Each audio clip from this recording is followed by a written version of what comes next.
अपने मन की शक्तियों के द्वारा बहुत कुछ कर सकते हैं, बहुत कुछ पा सकते हैं। एक गुरु का शिष्य अपने गुरु की तरह बनना चाहता था। गुरु भी अपने उस शिष्य को अपने से महान बनना देखना चाहते थे, इसलिए उन्होंने हर तरह की शिक्षा उसे दी। लेकिन शिष्य को बहुत ही जल्द बहुत कुछ बनना था। शिष्य को हमेशा लगता था कि गुरु उसे सब कुछ नहीं बता रहे हैं, जिस कारण वो सफल नहीं हो पा रहा है। तब उसने सोचा, क्यों ना मैं गुरु का पीछा करूं, वो दिन भर क्या क्या करते हैं, क्यों ना मैं उन्हें देखूं। तब से वे छुप छुप कर गुरुदेव को देखने लगे। सुबह उठने से लेकर शाम तक गुरु क्या क्या करते थे, कहां जाते थे, कैसे ध्यान करते थे, कैसे भोजन करते थे, क्या बोलते थे, किस तरह चलते थे, ये सभी चीजें उनका शिष्य उसे छुप छुप कर देखने लगा। और वह भी वही सब कुछ करने लगा जो उसके गुरु दिनचर्या में करते थे। एक दिन गुरु ने सुबह देखा कि उनका शिष्य उनके साथ साथ चल रहा है। वह भी उस नदी में नहाया जहां पर गुरुदेव नहा रहे थे। वह भी उस चट्टान पर पहुंचा जहां पर बैठकर गुरुदेव ध्यान करते थे। और गुरु के चट्टान पर बैठने से पहले ही वह उस चट्टान पर बैठ गया और ध्यान करने लगा। यह देखकर गुरुदेव मुस्कुराए और वहीं पास के ही दूसरे चट्टान में जाकर बैठ गए और ध्यान करने लगे। शिष्य ने सोचा कि गुरुदेव कुछ कहेंगे, लेकिन किसी की आवाज ना आते देख उसने अपनी आंखें खोलकर देखा। फिर उसने सोचा कि शायद गुरुदेव महीने में किसी एक दिन उस दूसरे चट्टान पर बैठकर ध्यान करते हैं। शिष्य की ये हरकतों को देखकर गुरु को पता चल गया था कि उनका शिष्य उनके तरह बनने के लिए उनका नकल कर रहा है। तब एक दिन गुरु एक पेड़ के डाल पर बैठकर सो गए। शिष्य ने सोचा शायद रात में पेड़ के डाल पर सोने से कुछ प्रभाव पड़ता होगा, इसीलिए गुरुदेव वहां पर सोए हैं। और वह भी उसी पेड़ की दूसरी डाल पर जाकर सो गया। रात को कुछ गिरने की आवाज आई।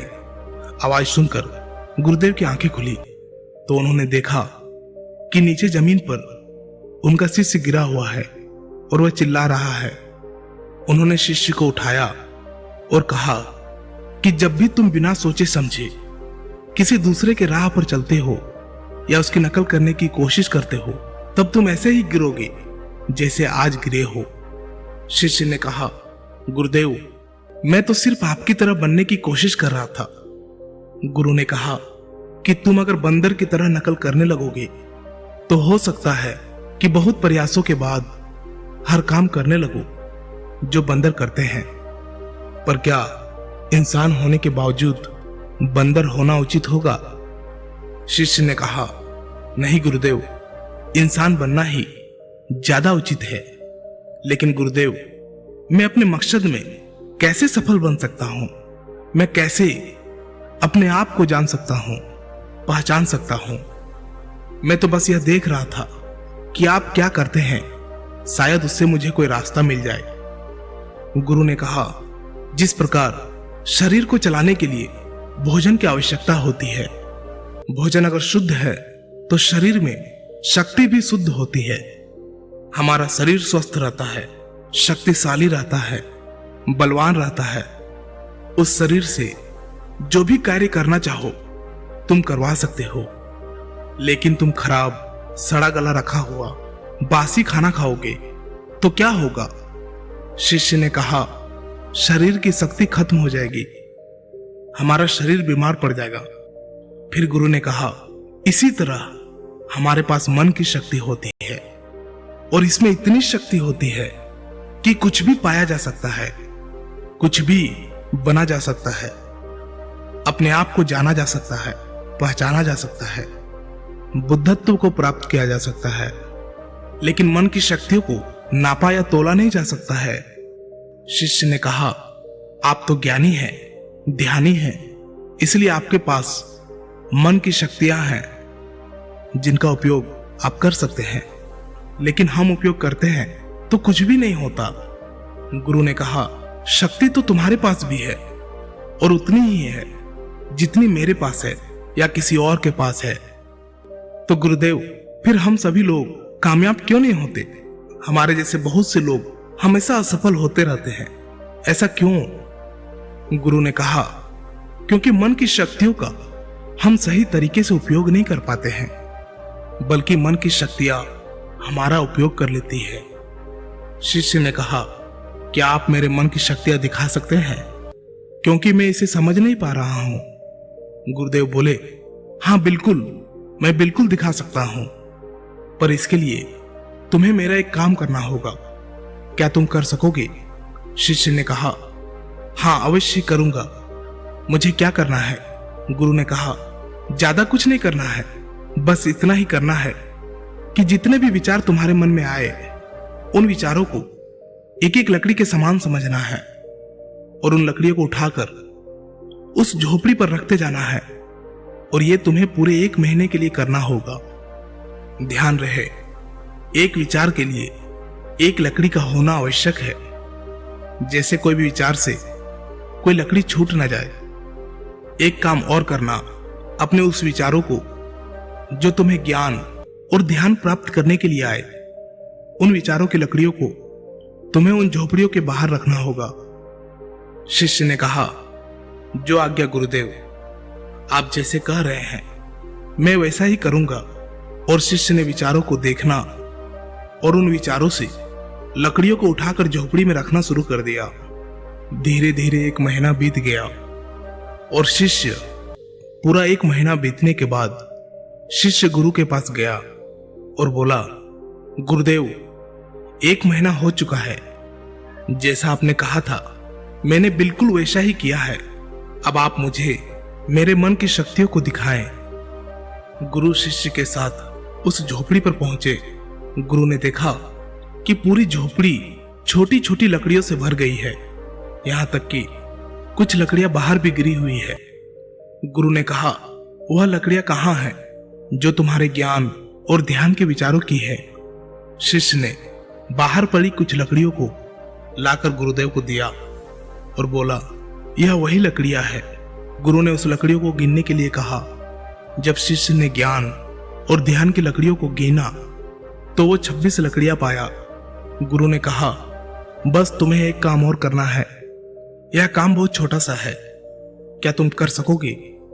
शिष्य ने कहा, जी गुरुदेव, आप जो कहेंगे मैं जरूर करूंगा, बताइए मुझे क्या करना है।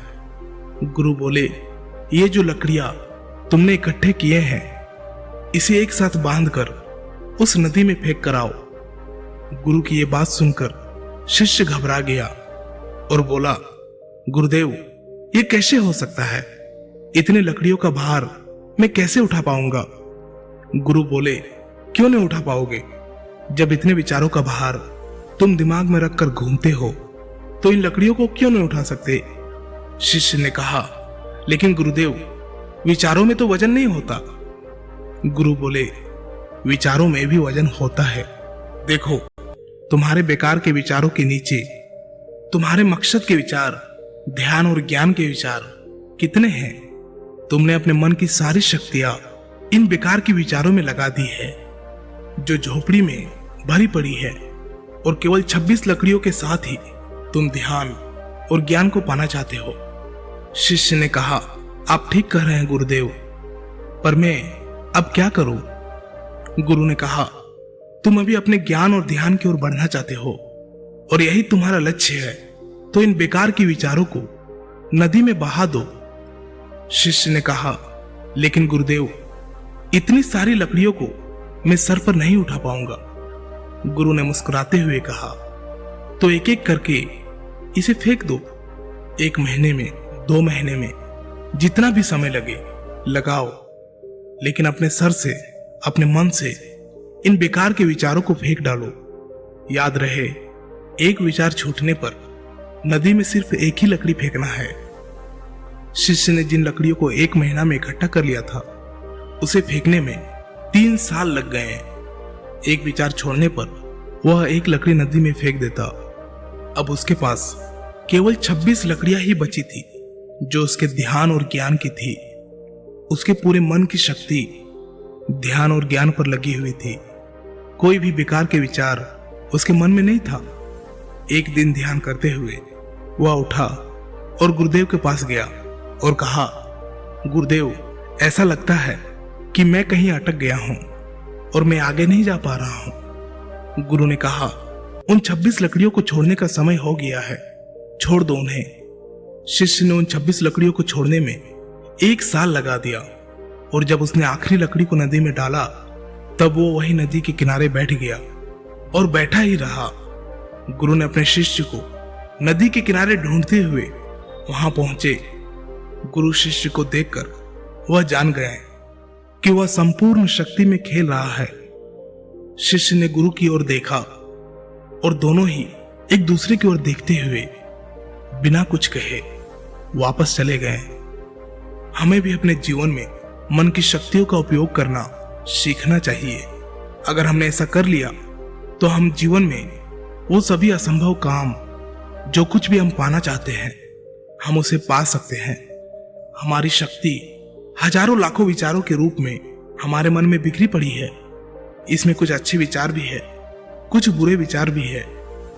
बस हमें अपने अच्छे विचारों को पकड़ना है।